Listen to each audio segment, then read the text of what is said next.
నాడు మార్పు రావాలి, కేసీఆర్ పోవాలనే నినాదంతో ముందుకు పోయింది.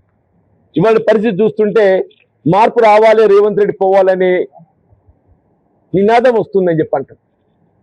పరిస్థితి ఆనాడికి మార్పు చూడండి అంటారు మీరు.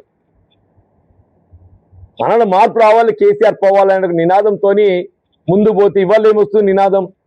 మార్పు రావాలి, రేవంత్ రెడ్డి పోవాలనే కాడికి వచ్చింది. కేవలం 2 సంవత్సరాల కాలం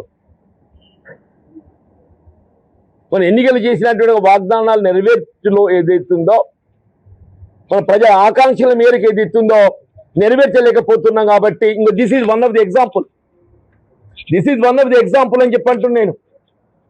రేవంత్ రెడ్డి గారి నిర్లక్ష్య పాలనకు ఇదొక అద్దం పడుతుందని చెప్పంటున్నాను. రేవంత్ రెడ్డి గారి నిర్లక్ష్య పాలనకు సంక్షేమ కార్యక్రమాల అమలు ఒక అంశం,